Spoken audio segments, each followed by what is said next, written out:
Really having a hard time with this. I think the last one the sound didn't come out. So hopefully this time the sound will come out. This is Camtasia Relay. Once you click start, it records everything that's on your computer screen. So you can start out with a webcam if you want, and then you can go into a PowerPoint. Quick trick, hit F5.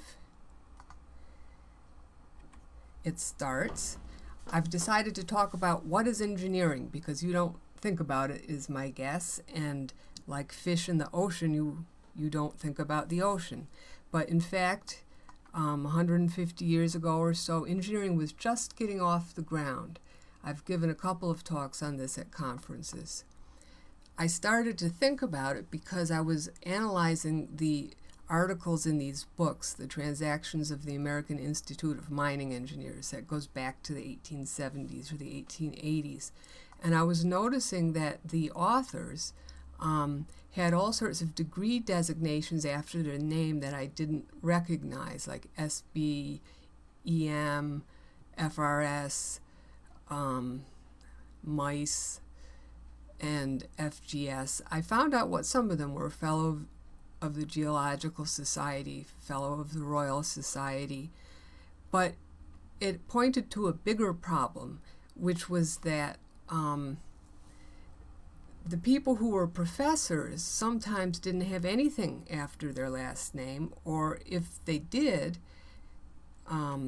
it was just prof. So where were the degrees coming from if the people who were academics didn't have degree designations after their names? And the answer is the professional associations. They were the ones who were granting these degree designations that engineers would then use after their names. And the reason they were doing this at this point was that there weren't enough engineering schools, so basically you learned on the job. In 1862 there was only 6 engineering schools, and by 1872, 10 years later, there was 70. So this was a great increase that began during the earlier years of the Industrial Revolution. The qualifications to get one of these degrees were very high. Basically, you had to be a supervisor at a job for 5 years before you could get the designation CE for civil engineer. And if you had a college diploma, it was only equal to 2 of those 5 years. These are some of the early schools that had engineering or had science as a subset of their school. And it was very hard for science and engineering to get a foothold in academics because then the classics were still taught, like Greek and Roman. And so science, which itself was fairly new, we don't think about this, but prior to that, scientists had been called natural philosophers. Science was thought of as something that you don't study in college. It, like engineering, was kind of new. So it took them a while to get on their feet. In 1860, there were 4 engineering colleges, and the numbers started going up pretty rapidly.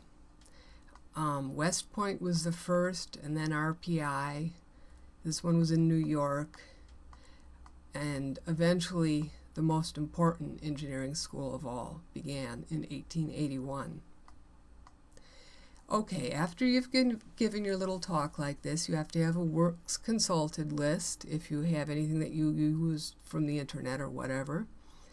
And then you can click out, and then you can go back to whatever it is that you're showing on your screen. Or if you don't want to do this, you can do it straight from PowerPoint itself.